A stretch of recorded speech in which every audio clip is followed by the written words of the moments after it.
예, 이번 시간부터는 법률행위에 대해서 공부하도록 하겠습니다. 오늘은 첫 시간으로 법률행위의 유형과 법률행위 해석에 대해서 공부하도록 하겠습니다.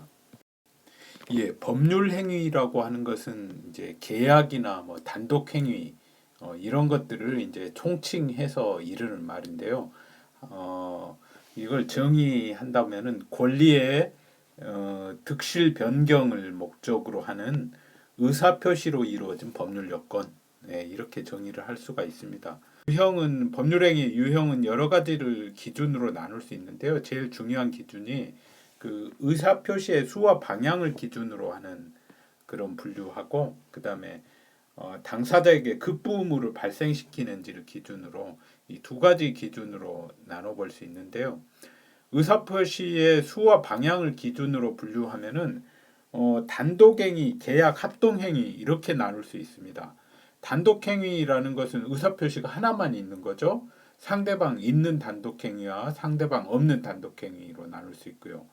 상대방 있는 단독행위는 뭐 법률행위의 계약의 해제, 뭐 취소, 나중에 배웁니다. 취소에 대해서는. 그 다음에 상대방 없는 단독행위는 뭐 소유권 포기 이런 게 있죠. 유언 같은 것도 상대방 없는 단독행위에 속합니다. 교재에 나와 있습니다. 그 다음에 이제 계약이라고 하는 것은 서로 방향을 마주보는 의사의 합치. 우리가 맨 민법 그 첫 시간에 배운 이 채권 계약이라는 것은 이제 그 채권 채무를 발생시키는 그런 계약이고요. 물권 계약이라고 하는 것은 물권 변동을 바로 발생시키는 그런 서로 방향을 마주하는 의사의 합치입니다. 이것도 그 다음에 가족법상 계약, 뭐 약혼, 혼인 이런 것도 이제 넓게 보면은 서로 방향을 마주하는 의사의 합치니까 이것도 계약에 속합니다. 이건 이제 가족법상 채권 계약하고는 다르죠. 그 다음에 이제 합동행위, 이건 이제 서로 방향을 같이 하는 의사의 합치. 사단법인 설립행위라 이런 것이 합동행위입니다.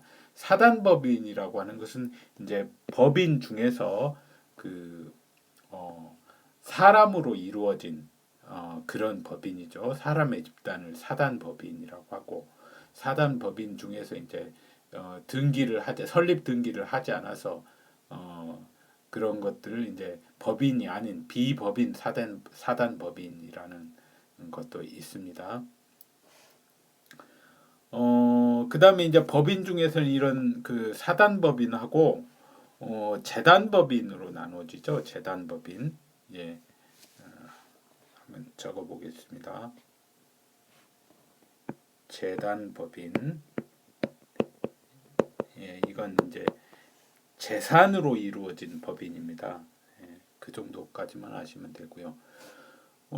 그다음에 이 당사자에게 급부 의무를 시키는지를 기준으로 이 법률 행위를 나누면은 당사자에게 별도의 급부 의무를 발생시키는 게 이제 채권 계약이고, 그 다음에 이걸 이제 의무 부담 행위라고 합니다. 당사자에게 별도의 급부 의무를 발생시키는 거 의무 부담 행위라고 하고, 그다음에 별도의 급부 의무를 발생시키지 않아요. 이걸 처분 행위라고 합니다. 예를 들어서 물권 계약 하면은 물권이 변동돼 버리는 거예요. 별도의 뭐 어떤 행위를 할 의무가 발생하는 거 아닙니다. 채권 계약과 마찬가지로. 그다음에 준물권 계약, 물권의 변동이 아니라 권리의 변동이 바로 물권의 변동 이외의 권리 변동이 발생하는 계약입니다. 뭐 채권의 양도 하면 채권이 한 사람에게 있다가 또 다른 사람에게 이전을 하는 거죠.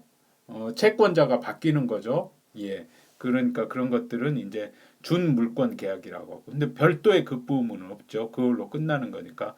채무 면제도 마찬가지입니다. 채무 면제 때문에 채무가 소멸돼 버리는 거고 별도의 또 다른 급부 의무가 있는 게 아닙니다.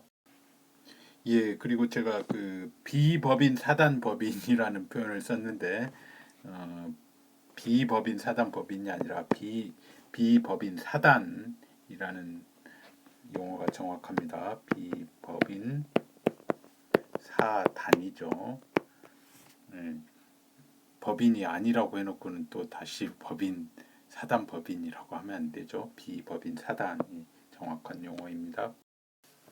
법률행위의 해석이라고 하는 것은 법률행위는 이제 의사표시를 요건으로 하는 법률 요건이라고 말씀드렸으니까 결국은 그 의사표시의 의미가 명백하지 않을 때 그 의미를 확정하는 것을 말합니다.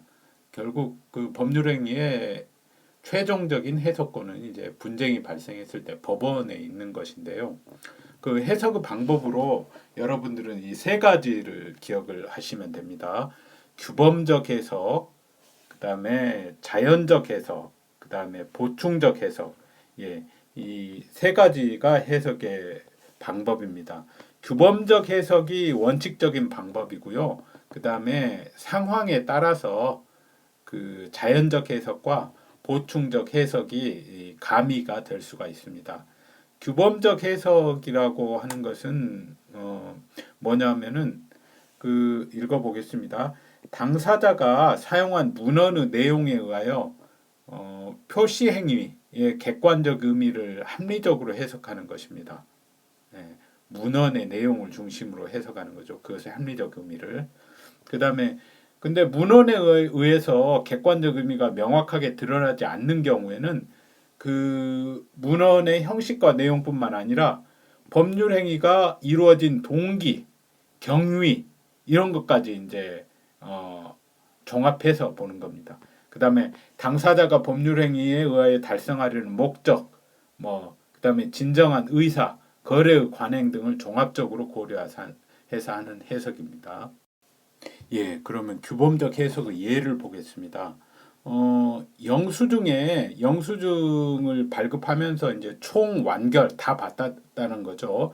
그런 문구를 기재를 했으면은 설사 그 사람의 내심적인 의사가 실제로는 더 받을 금전이 있으나 그 금액만이라도 우선 받기 위해서 그랬다고 하더라도 완결됐다는 완결된 것으로 본다는 겁니다.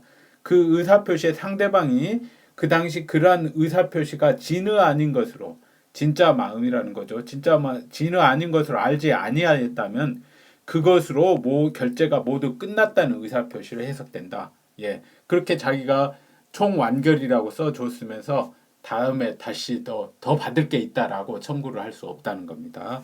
그렇게 다 받았다는 의사표시로 해석을 한다는 겁니다. 그러니까 이 문면대로 해석을 하는 거죠. 예, 그게 규범적 해석입니다. 원칙적으로 그 의사표시가 명백하다면은 그 의사대로 해석하는 거죠. 그 다음에 어떠한 의무를 부담하는 내용의 기재가 있는 문면에 협조를 최대로 한다라고 기재되어 있는 경우 이는 그러한 의무를 법적으로 부담할 수 없다는 의미로 해석을 합니다.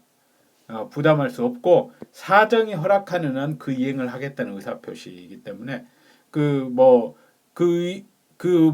어떤 부담하는 내용대로 안 했다고 해서 그걸 법원에 소를 청구하면은 이건 법적인 의무는 부담하지 않겠다는 것이었기 때문에 원고의 청구를 기각한다라는 판결이 내려진다는 겁니다. 예, 자연적 해석이라는 것은 표의자 내심의 의사대로 해석하는 겁니다. 어떤 경우에 이렇게 표의자 내심의 의사대로 해석하느냐 하면은 의사표시에 당사자 쌍방이 모두 표시 행위를 통상의 의미와 다른 의미로 동일하게 이해한 경우에 사용합니다. 이걸 이제 자연적 해석의 원칙을 오표시 무해 원칙이라고도 합니다. 표시를 잘못했더라도 해롭지 않다 이런 의미죠. 그래서 예를 들으시면 명확히 이해를 할 수가 있습니다. 부동산 매매 계약에서 당사자가 모두 매도인하고 매수토지가 X토지를 목적물로 삼았으나 쌍방이 그 지번을 잘못 알고 있어서 계약서상 목적물로 Y토지가 기재된 경우 매매계약은 X토지에 관하여 유효하게 성립하였고 Y토지에 대한 매매계약은 성립되지 않은 것으로 이렇게 해석이 됩니다. 이런 걸 이제 자연적 해석이라고 하는 거죠. 자연적 해석 원칙에 따랐다. 쌍방이 모두 이제 달리 해석될 때는 이렇게 해석하는 게 합리적이죠. 와이토제에 대한 매매 계약은 성립되지 않은 것으로 해석하는 게. 그래서 와이토제에 대해서 소위 등이 격려된 경우에는 이는 그 매매 계약도 없는데 그 소위 등 격려된 거니까 무효인 등기입니다. 이건 그래서 말소되어야 합니다. 말소 청구를 할 수 있어요. 예를 들어서 이제 한번 보겠습니다. 당사자가 10번지 토지를 매매하려고 매매할 거였어요. 어느 위치에 있는 그 토지, 그게 실제로는 집원이 10번지였는데 요 집원을 11번지로 알고 있었어요. 11번지로. 그래서 계약서에는 11번지는 뭐 이쯤에 있다고 할 때 요 토지, 이쯤에 있는 이 토지, 계약서에는 11번지 토지를 매매한다라고 했더라도 10번지 토지에 대해서 매매 계약이 성립한 걸로 본다는 겁니다. 그래서 11번지 토지의 등기부가 이렇게 했는데 그 등기부에 뭐 매수인 소유자 갑에서 을로 이렇게 소유권 이전 등기가 됐더라도 이 등기는 무효이니까 갑이 을에게 말소 청구를 할 수 있다는 겁니다. 예.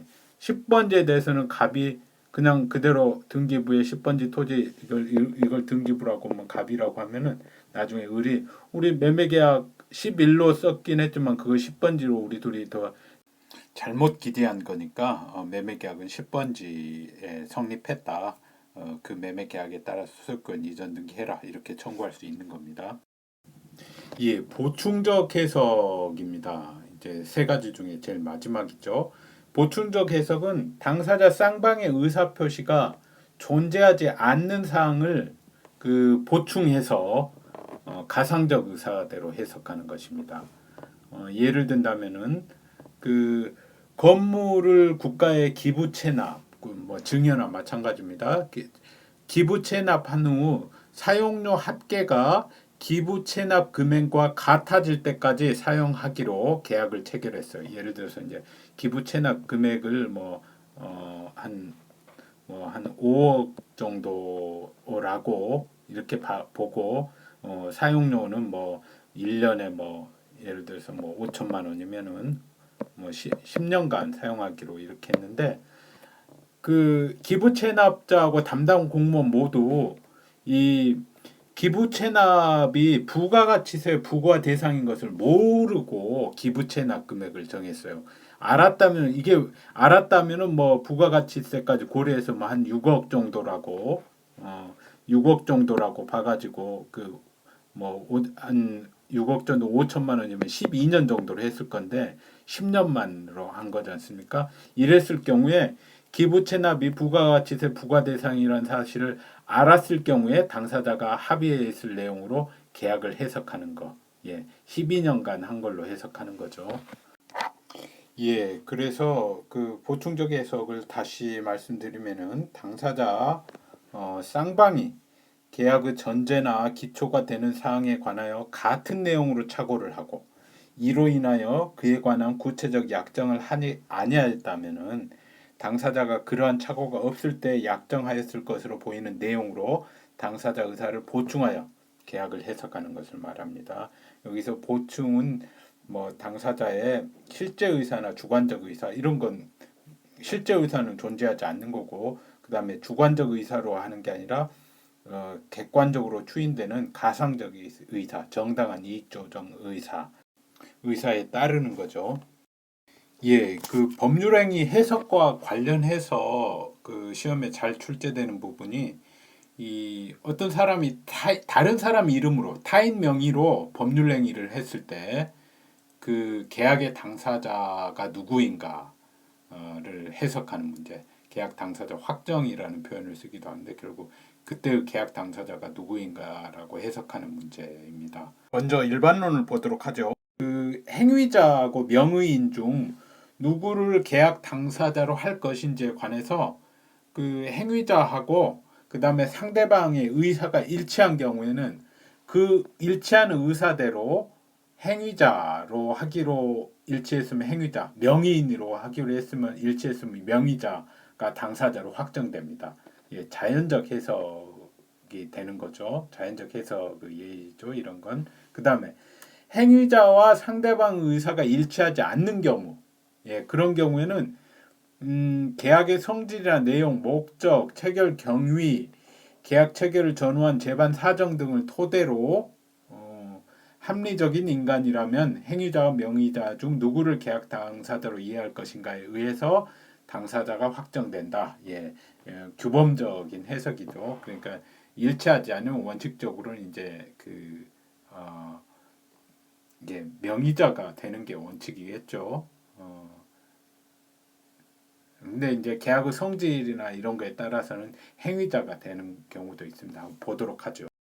예, 명의자가 어떤 경우에 당사자로 해석되는가? 일반적으로는 명의자가 당사자라고 말씀드렸죠. 근데 그걸 이제 뭐 풀면은 뭐 이렇게도 표현할 수 있습니다. 신용, 자격 등 때문에 명의가 중요하게 여겨지는 경우, 뭐 보험계약자, 수분양자 자격에 제한이 있는 분양계약의 수분양자, 뭐 부동산 매도인, 뭐 이런 것들, 예금계약, 대출계약, 통상 명의자가 당사자로 확정되고, 이런 경우에 이제 행위자의 행위는 이런 게 이제 바로 대리라는 겁니다. 대리라는 것은 어떤 사람이 다른 사람 이름으로 법률 행위를 해가지고 그 다른 사람이 법률 행위의 당사자가 되는 것이죠. 명의자로부터 행위자가 그 명의 사용에 관한 동의를 받은 경우에는 이제 유권 대리, 권리가 있는 대리권이 있는 대리, 그렇지 않은 경우에는 이제 무권 대리, 대리권이 없는 대리죠. 그래서 무권 대리의 경우에는 본인은 그 대리인의 행위에 대해서 책임을 지지 않습니다. 이 무권 대리인이 상대방에 대해서 이제 무권 대리 행위에 대해서 책임을 지죠. 나중에 배웁니다. 그리고 이제 행위자가 당사자로 어떤 경우에 해석이 되느냐? 명의는 그 자기 이름으로 하지 않고 다른 사람 명의로 했는 경우에도 그 경우는 그 계약 당사자 명의보다는 행위자의 개성이 보다 중요하게 여겨지는 경우, 예, 그 예가 어떤 경우 이제 다음 화면에 나옵니다. 그래서 그런 경우에는 이제 행위자가 당사자로 확정이 됩니다. 그래서 이때 이제 행위자가 명의자를 설사 대리한다는 의사를 가지고 있었다고 하더라도 그 계약 당사자가 행위자로 확정되니까 대리행위는 성립되지가 않아 버리는 거죠. 대리행위가 성립되려면 당사자가 그 행위로 인해서 이제 그 타인이 돼야 되는데 행위자 스스로가 당사자가 돼 버리는 거니까요. 예, 명의자가 당사자인 경우 이제 뭐 통상의 경우라고 할 수 있는데 예금 계약 같은 예를 들어보죠. 갑의 남편인 을이 갑을 대리해서 은행에서 이제 갑 명의로 예금 계좌를 개설하고 4천만 원을 예치했어요. 예, 여기까지는 뭐 별 문제가 없는데, 근데 위 금액은 이 남편 명의로 을 명의로 다른 금융기관에 개설된 다른 그 남편 명의 예금 계좌에서 인출되어 입금된 것이고, 계좌와 개설 당시 작성된 예금거래 신청서도 그 남편 을에 의해서 작성된 것으로 을의 도장이 거래 인감으로 등록 사용되고, 이 예금계좌의 비밀번호가 을 명의의 다른 예금계좌의 비밀번호하고 동일하고, 뭐 이 계좌의 이자가 매월 을 명의의 다른 은행 예금계좌로 자동 이체되도록 신청된 경우, 이런 경우라고 할지라도 그 명의자인 갑이 예금주로서 예금 반환 청구권을 가진다라는 것이 판례입니다. 드디어 행위자가 당사자인 경우입니다. 얘는 뭐냐면은 갑이 을과 이제 임대차 계약을 체결하며 임차인란에 자기 갑 이름을 쓰지 않고 병이라고 기재를 했어요. 근데 병의 대리인으로 계약을 체결하는 것으로 표기하지 않고 이제 자기 이름으로 자기가 이제 병인 것 같이 자기의 이름이 병인 것 같이 행사의 계약을 체결함으로써 을은 임대인은 갑과 병이 동일인인 것으로 알고 계약을 체결한 경우, 이때는 설사 갑이 병에 대한 금전 채무를 담보하기 위해 그렇게 했더라도 계약 당사자는 갑이고 병은 을에 대한 보증금 반환 청구권이 없다. 라는 겁니다. 임대차 계약 같은 경우에는 자기가 다른 사람 이름으로 했더라도 그 다른 사람이 그 임차인이 되는 되는 게 아닙니다. 임대차 계약에서는 누구냐라는 게 중요하기 때문에 그 행위자가 임차인이 되는 것입니다.